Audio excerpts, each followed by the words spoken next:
Morning बच्चों, हमने NCERT की क्लास 9 की बुक समाप्त कर लिया। आज हम क्लास 10 की बुक का पहला चैप्टर संसाधन एवं विकास का पार्ट 3 मृदा संसाधन को पढ़ेंगे। इस चैप्टर का पहला और दूसरा पार्ट संसाधन और भू संसाधन को हमने समझ लिया था। मृदा संसाधन में हम मृदा क्या है, इसके संरचन, मृदा बनने की प्रक्रिया में कौन कौन से कारक हैं, इसे पढ़ेंगे। और इसके साथ ही साथ हम मृदा के प्रकार और मृदा अपरदन और संरक्षण को भी जानेंगे। तो सबसे पहले मृदा या मिट्टी क्या है, इसे समझते हैं। मृदा भूतल पर एक पतली परत के रूप में होती है, जो प्राकृतिक तत्वों का एक समुच्चय है, जिसमें सूक्ष्म जीवों और पौधों को पोषित करने की क्षमता होती है। यानी मिट्टी में बहुत सारे जीव रहते हैं, जैसे केंचुआ। तो केंचुआ को यह पोषित करता है, यानी यह मिट्टी पर ही जिंदा रहता है। इसी तरह सारे पौधे मिट्टी पर ही उगते हैं। कहने का अर्थ ये हुआ कि पृथ्वी की ऊपरी सतह जिस पर वनस्पतियाँ उगती हैं, बढ़ती हैं और फलती फूलती हैं, मिट्टी कहलाती हैं। क्योंकि इसमें अनेक प्रकार के जैविक पदार्थ रहते हैं, इसलिए हम मृदा को सजीव पदार्थ। मृदा के बनने की प्रक्रिया बहुत धीमी है। कुछ सेंटीमीटर मृदा बनने में लाखों वर्ष लग जाते हैं। अगर हम सोचें कि मिट्टी जल्दी जल्दी बन जाता है, तो ऐसा नहीं है। इसके बनने में काफ़ी समय लगता है। अब हम मृदा के निर्माण के बारे में कुछ जान लेते हैं। इसका निर्माण चट्टानों के टूटने या उनसे जो खनिज कण प्राप्त होते हैं उससे, पेड़ पौधे और जीव जंतुओं के सड़े गले अंश से, या फिर जल तथा गैसों के मिश्रण से आदि, इन सब से हमें मृदा प्राप्त होती है या इनसे मृदा का निर्माण होता है। यानी जो अपशिष्ट पदार्थ हैं, इन सब का जो परिवर्तन होता जाता है, चाहे वह रासायनिक परिवर्तन हो या भौतिक परिवर्तन, या जो बहुत सालों तक ज़मीन में दबे रहते हैं, तो इन्हें सबसे मिट्टी का निर्माण होता है।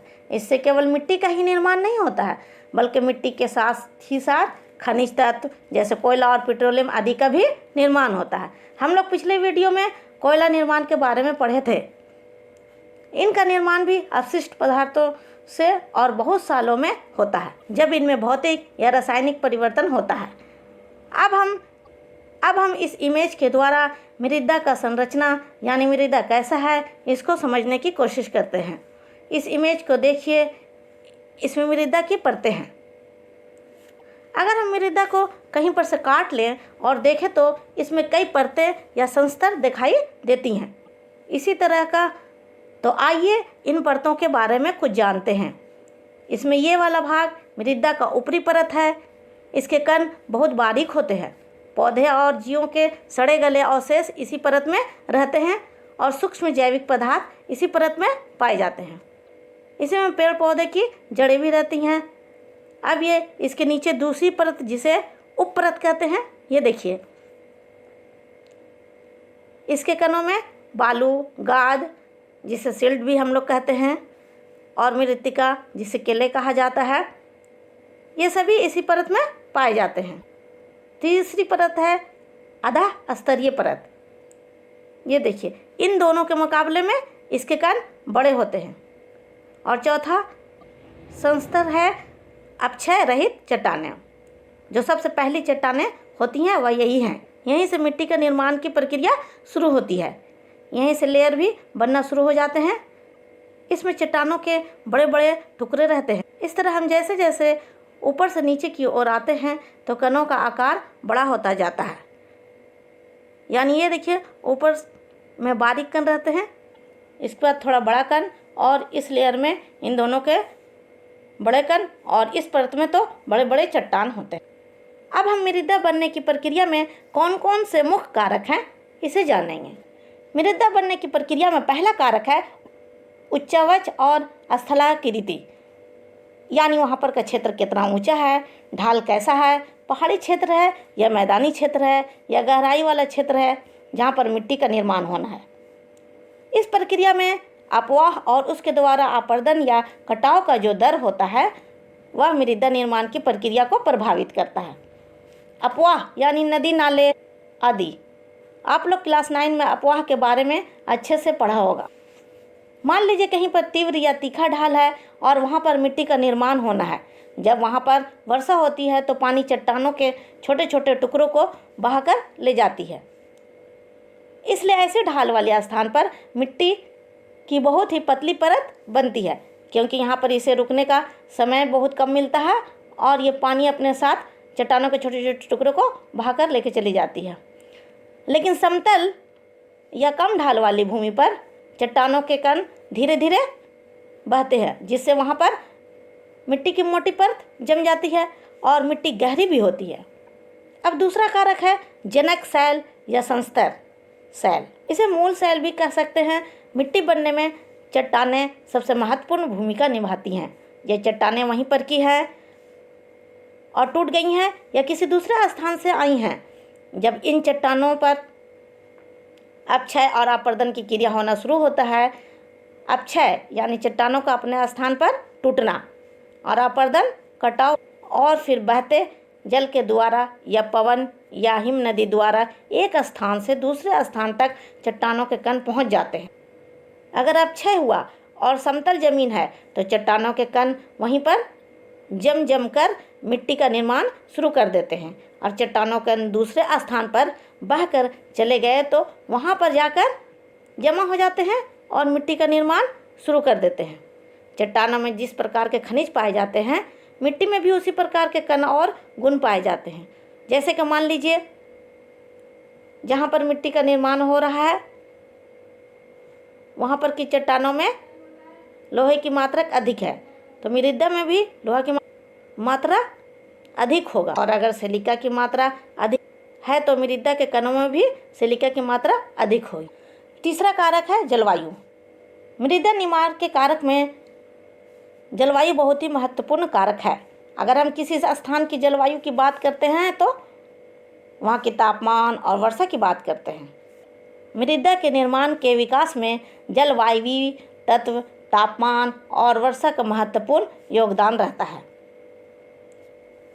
यानी वर्षा महीने में एक बार या 1-2 दिन में या वर्ष में हो रही है, मतलब बारिश का पैटर्न किस प्रकार का है, इसकी अवधि कितनी है, वर्षा 1 घंटा या 4 घंटा कितना हो रही है, तापमान कितना है, ज़्यादा तापमान है या कम तापमान है, वहाँ पर नमी की मात्रा कितनी है, वाष्पीकरण कैसा है। ज़्यादा तापमान वाला एरिया होगा तो वाष्पीकरण भी अधिक होगा। आर्द्रता कैसा है ये भी देखते हैं। ये सारी चीज़ें जलवायु तत्व में आती हैं। इन सभी चीज़ों को हम मृदा निर्माण में देखते हैं। अधिक वर्षा वाले क्षेत्र में वर्षा के कारण ऊपर की मिट्टी पानी के साथ साथ नीचे चली जाती है और वहाँ पर मिट्टी का लेयर बनना शुरू हो जाते हैं। इसी तरह जहाँ कम वर्षा होती है वहाँ पर मिट्टी के कण में लवणता बढ़ जाती है। जिन इलाकों में तापमान अधिक होगा वहाँ पर जैविक और रासायनिक क्रियाएं अधिक होती हैं। तापमान कम होता है तो जैविक और रासायनिक क्रियाएं भी कम होंगी। इसलिए ठंडे क्षेत्रों में जैविक क्रियाएं कम होती हैं और यहाँ पर ह्यूमस की मात्रा काफ़ी कम रहती है, क्योंकि वहाँ पेड़ पौधे की पत्तियाँ गिरती हैं तो जल्दी नहीं सड़ पाती हैं। यही कारण है कि यहाँ पर ह्यूमस की मात्रा काफ़ी कम होती है। लेकिन जहाँ तापमान अधिक होता है तो वहाँ पर पत्तियाँ गिरकर जल्द ही सड़ गल जाती हैं, जिससे ह्यूमस की मात्रा बढ़ जाती है और वहाँ पर जैविक क्रियाएं भी अधिक होने लगती हैं, जिससे मिट्टी का निर्माण होता है। चौथा पॉइंट है वनस्पति और अन्य जैव पदार्थ। हम जानते हैं कि जो जीवों या पौधों के द्वारा क्रियाएं होती हैं वह जैव पदार्थ के द्वारा होती हैं। मान लीजिए मृदा पर जो वनस्पति रहते हैं, जीव रहते हैं, वह मृदा में जैव पदार्थ को शामिल करते रहते हैं। यानी जब वह मरते हैं, सड़ते हैं और पौधों की पत्तियां गिर कर सड़ती हैं, जिससे जैव पदार्थ उसमें शामिल होते रहते हैं और उसमें नमी बढ़ाने की क्षमता को बढ़ाते हैं। इसी तरह आपने देखा होगा कि छोटे छोटे चूहे या ज़मीन को कुरेदने वाले जीव बार बार मिट्टी को ऊपर लाते रहते हैं और मृत पौधे ह्यूमस को बढ़ाते हैं, जिससे मृदा के निर्माण की प्रक्रिया तेज हो जाती है। जब पेड़ पौधे की पत्तियां सड़ती हैं, गलती हैं, तो इस सड़ने के दौरान कुछ अम्ल या जैविक अम्ल निकलती है जो मूल चट्टानों के खनिज को घुलाती हैं और इनका नियोजन करती हैं, जो मिट्टी के निर्माण में सहायक करती हैं। इसका पांचवा कारक है समय। यानी जिस मिट्टी को बनने में जितना अधिक समय लगेगा वह उतना ही अधिक परिपक्व या मैच्योर होगी और उसकी लेयर भी अधिक बनेगी। यानी मिट्टी बनने के सभी प्रक्रिया अधिक समय या लंबे समय तक होगी तो मिट्टी ज़्यादा परिपक्व होगी, और जो मिट्टी कम समय में बनती है या नहीं बनी है, जैसे बाढ़ वाले इलाके में जलोढ़ मृदा, तो इस मिट्टी में परत भी कम बनेगी। इन सभी कारकों में मृदा निर्माण की प्रक्रिया में जलवायु और मूल शैल या पेरेंट रॉक सबसे महत्वपूर्ण होते हैं। अब हम मृदाओं का वर्गीकरण के बारे में जानेंगे। मृदा बनने की प्रक्रिया को निर्धारित करने वाले तत्व जिसे हमने अभी पढ़ा, वह सभी तत्व, इनके रंग यानी इनका रंग किस प्रकार का है, भूरा या लाल आदि, गहराई यानी मिट्टी का लेयर अंदर कितने दूर तक है, गठन यानी इसकी बनावट किस प्रकार की हुई है, आयु यानी इसके बनने में समय कितना लगा है, कम या अधिक, और रासायनिक और भौतिक गुणों के आधार पर भारत की मृदाओं के कई प्रकार हैं। हम सभी जानते हैं कि भारत में अनेक प्रकार की भू आकृतियाँ, जलवायु और विभिन्न वनस्पतियाँ पाई जाती हैं। इसी कारण अनेक प्रकार की मृदाओं का विकास हमारे देश में हुआ है, जैसे जलोढ़ मृदा, काली मृदा, लाल मृदा, पीली मृदा, लेटराइट मृदा, मरुस्थलीय मृदा और वन मृदा। इन मृदाओं को समझने से पहले हम मानचित्र में मृदाओं को देख लेते हैं। इस मानचित्र को देखिए, इसमें ये जो ऊपर हरे रंग का दिखाया गया है, ये पर्वतीय या वन मृदा है। नाम से ही पता चलता है कि यह मिट्टी ऊंचे इलाकों में पाई जाती है। हमारे देश में ये वाला भाग सबसे ऊंचा है, इसलिए ये मिट्टी इधर कश्मीर, हिमाचल प्रदेश में, इधर देखिए ये सिक्किम और इधर अरुणाचल प्रदेश में अधिक पाई जाती है। फिर इसके नीचे ये वाला भाग में जलोढ़ मृदा अधिक पाई जाती है। ये मृदा इधर पंजाब, हरियाणा, इधर उत्तर प्रदेश और बिहार में अधिक पाई जाती है। यानी पूरा उत्तरी मैदान इसी मिट्टी से बना है। ये जो पिंक कलर से भरा है, ये लाल और पीली मृदा है। भारत में ये मिट्टी अधिक क्षेत्रों पर फैली हुई है। यह मिट्टी इधर उड़ीसा, छत्तीसगढ़, इधर तमिलनाडु, इधर कर्नाटक, ये महाराष्ट्र और ये झारखंड और ये पश्चिमी बंगाल में, इधर इन इलाकों में पाई जाती है। ये देखिए ये पूरा क्षेत्र काली मृदा का इलाका है। ये मिट्टी कपास की खेती के लिए बहुत अच्छी होती है। ये मिट्टी इधर मध्य प्रदेश, छत्तीसगढ़, महाराष्ट्र, सौराष्ट्र, जो गुजरात का क्षेत्र है, मालवा और इधर चेन्नई, आंध्र प्रदेश में अधिक फैली हुई है। ये देखिए लेटराइट मृदा है, इधर महाराष्ट्र के पश्चिमी घाट के क्षेत्रों में पाई जाती है और इधर उड़ीसा, पश्चिमी बंगाल के कुछ इलाकों में भी पाई जाती है। इसके अलावा यह उत्तरी पूर्वी प्रदेश यानी इधर भी पाई जाती है। अब ये शुष्क मृदा का इलाका को देखिए, इसे मरुस्थलीय मृदा भी कहते हैं। ये मिट्टी राजस्थान में अधिक पाई जाती है। आपको ये समझ आ गया कि मिट्टी अलग अलग क्षेत्रों में अलग अलग प्रकार के हैं। इनके क्षेत्रों को देख लिया। अब हम एक एक करके सभी मृदाओं के बारे में जानेंगे। इनमें सबसे पहला है जलोढ़ मृदा। यह मिट्टी देश की महत्वपूर्ण मृदा है। वास्तव में देखा जाए तो संपूर्ण उत्तरी मैदान जलोढ़ मृदा से बना है। ये मृदा सिंधु, गंगा और ब्रह्मपुत्र नदियों द्वारा लाए गए निक्षेपों यानी जमाव से बनी है। आयु के आधार पर जलोढ़ मृदा दो प्रकार की होती है, एक बांगर और दूसरा खादर। बांगर पुराने जलोढ़ मृदा को कहते हैं, इसमें कंकड़ की मात्रा अधिक होती है। खादर नया जलोढ़ खादर के नाम से जाना जाता है। नया जलोढ़ का अर्थ है जो नदियों द्वारा हर साल या बाढ़ आने पर मिट्टियों का जमाव होता है। यह हर साल बनता है, इसलिए इसे नया जलोढ़ कहते हैं। इसके कण बहुत ही महीन होते हैं और ये बहुत उपजाऊ होती है। अब हम जलोढ़ मृदा की कुछ विशेषताओं को जान लेते हैं।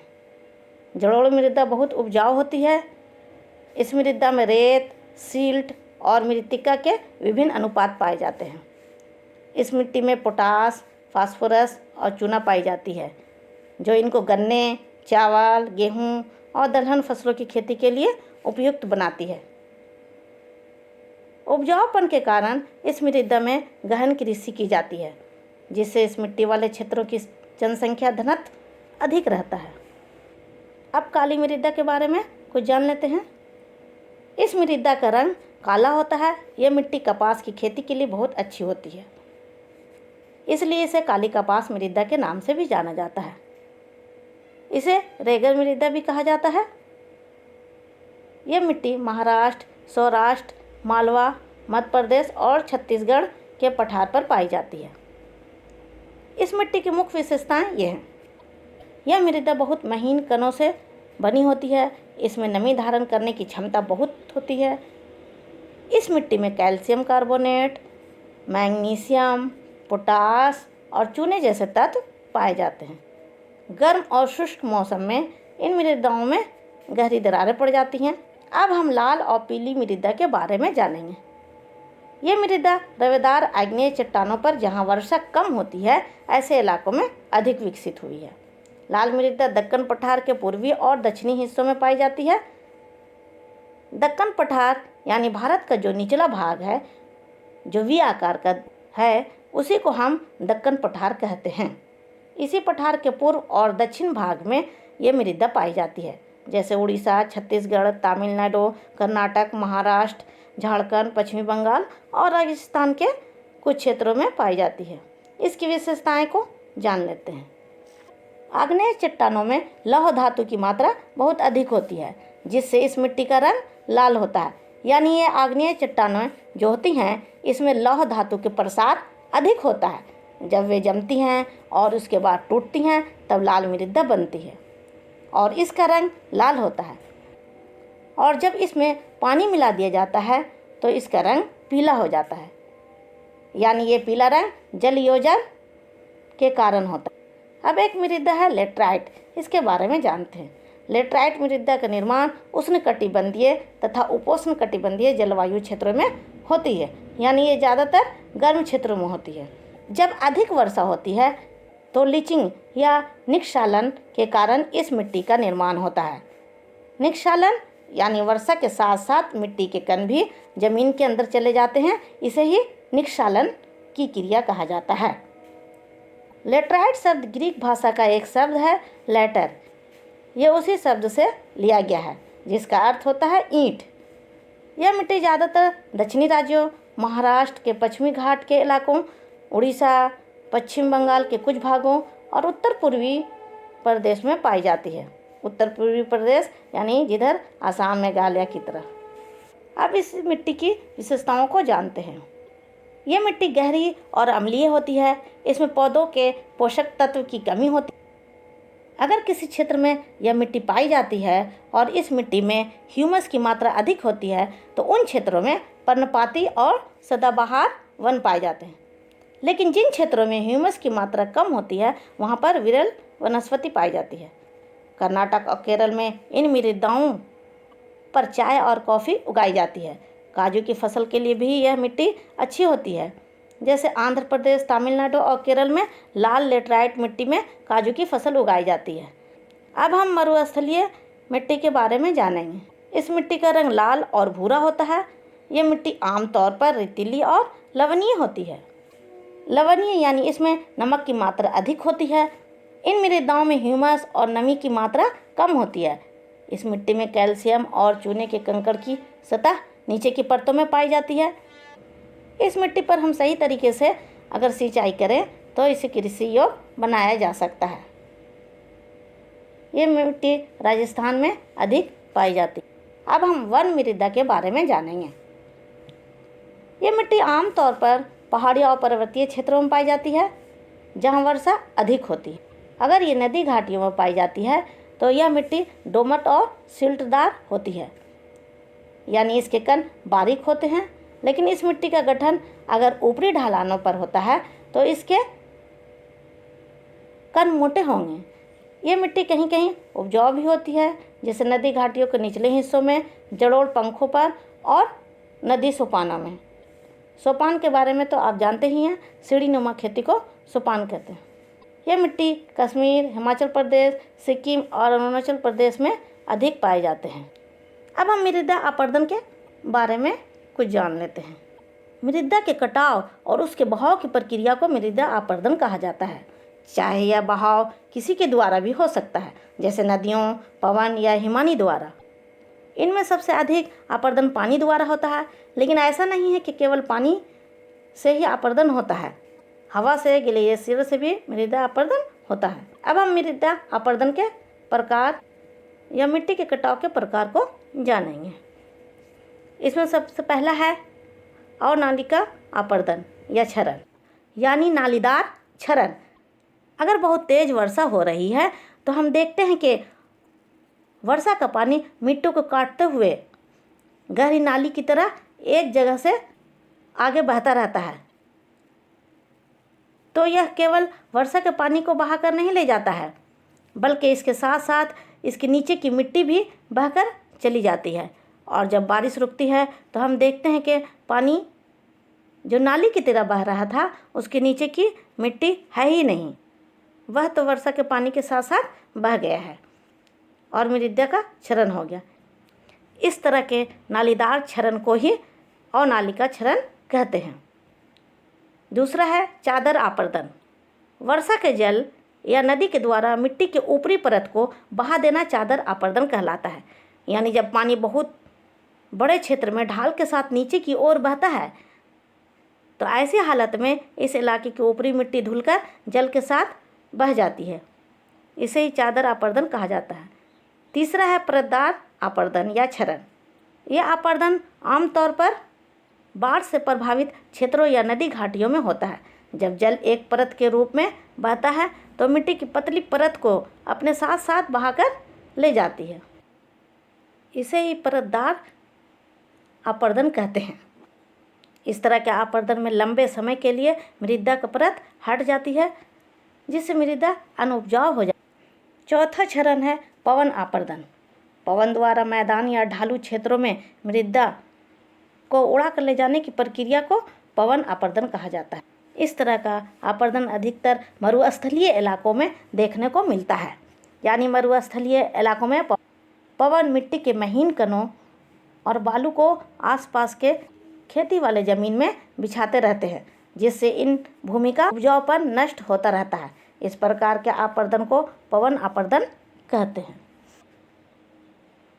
अब हम मृदा संरक्षण किस प्रकार करेंगे इसके बारे में जानते हैं। मृदा संरक्षण यानी मृदा का कटाव से बचाना और उसकी उर्वरता शक्ति को बचाए रखना ही मृदा संरक्षण कहलाएगी।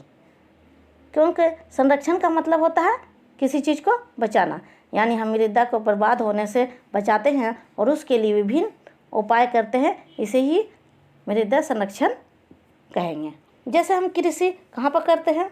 मिट्टी पर। इसलिए अगर हम मृदा का संरक्षण नहीं करेंगे तो हमारी मिट्टी बर्बाद हो जाएगी, जिससे कृषि भी नहीं हो पाएगी और हम भूखे मर जाएंगे। क्योंकि हमारे देश की आधे से अधिक आबादी अपने जीवन गुजारने के लिए कृषि पर निर्भर करती है। इसलिए हमें कुछ उपाय करना चाहिए जिससे मिट्टी का अपरदन ना हो या कुछ कम हो।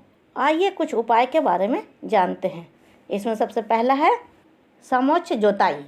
इस तरह की जोताई हम पहाड़ी या ढाल वाली भूमि पर करते हैं। इस जोताई में हल जब चलाया जाता है तो ढलान के समांतर चलाने के बजाय लंबवत चलती है। यानी ये देखिए, अगर ढलान ऐसे है तो हल ऐसे चलाया जाता है या फिर इस प्रकार से। इसे ही समोच्च जोताई कहते हैं। इससे पानी स्टेप बाय स्टेप धीरे धीरे बहेगा और मिट्टी का कटाव और क्षरण कम होगा। ऐसा करने से फसलों पर बाढ़, तूफान और भूस्खलन का प्रभाव काफ़ी हद तक खत्म या कम किया जा सकता है। दूसरा है सोपान। सोपान यानी सीढ़ीदार खेती करना। जहाँ की ज़मीन ढाल वाली है उस भूमि पर सोपान बनाना चाहिए, जिससे वर्षा का जल अचानक से पूरा नहीं बहेगा, बल्कि यह पानी धीरे धीरे करके बहेगा, जिससे मृदा का अपरदन कम होगा। सोपान कृषि अपरदन को भी नियंत्रित करता है। इसलिए हमें पर्वतीय भागों में सीढ़ीदार कृषि करना चाहिए। जैसे उत्तराखंड में सीढ़ीदार खेती सबसे अधिक होती है। तीसरा है पट्टी कृषि या स्ट्रिप फार्मिंग। अगर बड़े बड़े खेत हैं तो उन्हें पट्टियों में बांट देना चाहिए, यानी बड़े खेतों को पट्टियों में बांटकर फसलों के बीच बीच में घास की पट्टियाँ उगानी चाहिए। बीच बीच में घास की पट्टियाँ उगाई जाती हैं। ऐसा करने से पवन द्वारा जो बल लगता है उसे यह कमज़ोर करती है, जिससे मृदा का कटाव कम होता है। इसे ही पट्टी कृषि या स्ट्रिप फार्मिंग कहते हैं। चौथा पॉइंट है वनों की कटाई पर नियंत्रण। वनों की अंधाधुंध कटाई पर नियंत्रण करना चाहिए, क्योंकि अगर जंगल ही कट जाएंगे तो वर्षा कम होगी, और अगर वर्षा होगी तो वर्षा के पानी को रोकने के लिए पेड़ पौधे ही ना होंगे, जिससे मिट्टी का कटाव अधिक होगा। इसलिए हमें आवश्यकता के अनुसार ही पेड़ काटना चाहिए। अपने निजी फ़ायदे के लिए कुछ लोग अधिक से अधिक पेड़ काट देते हैं। इन्हें इस नुकसान की कोई चिंता नहीं है। इसलिए मिट्टी के कटाव को रोकने के लिए ज़्यादा से ज़्यादा पेड़ लगाना चाहिए, क्योंकि इन पेड़ों की जड़ें मिट्टी को पकड़ कर रखती हैं, जिससे मिट्टी का अपरदन या कटाव कम होता है। इसलिए हम लोगों को चाहिए कि हम ज़्यादा से ज़्यादा पेड़ लगाएं। पाँचवां पॉइंट है रक्षक मेखला। मिट्टी अपरदन को कम करने के लिए रक्षक मेखला बनाना चाहिए। रक्षक मेखला पेड़ों को कतारों में लगाया जाता है। इससे पवन की गति कम हो जाती है, जिससे मिट्टी का अपरदन कम होता है। इस विधि को रक्षक मेखला कहा जाता है।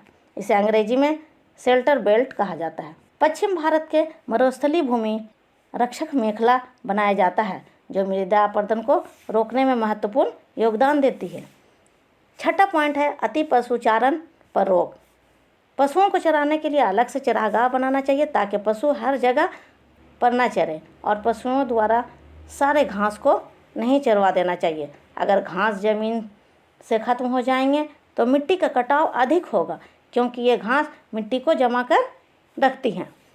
इसलिए पशुओं को चराने पर नियंत्रण होना चाहिए। इससे भी मिट्टी के कटाव को कम किया जा सकता है। सातवां पॉइंट है खनन क्रियाओं में सुधार। जब खनन या खोदाई किया जाता है तो बड़े बड़े गड्ढों को वैसे ही खुला छोड़ दिया जाता है, जिससे उसमें पानी भर जाता है और मृदा खराब हो जाती है। इसलिए उन गड्ढों को भर देना चाहिए, ताकि मिट्टी बर्बाद ना हो। खोदाई में जो धूल निकलते हैं वह भी भूमि पर जमा होते रहते हैं, जिससे मिट्टी के जल सोखने की शक्ति कम हो जाती है और मिट्टी का क्षरण होता रहता है। इसलिए खनन क्रियाओं में सुधार करना चाहिए, और हमें खनन क्रिया में सुधार करके हम मृदा की उर्वरा शक्ति को बनाए रख सकते हैं और मृदा को बर्बाद होने से हम बचा सकते हैं। आज हमने मृदा संसाधन को समाप्त कर लिया। ये चैप्टर 1 का आखिरी टॉपिक था। अब अगले वीडियो में चैप्टर 2 को शुरू करेंगे। अगर कोई डाउट हो तो कमेंट करें। Thank you.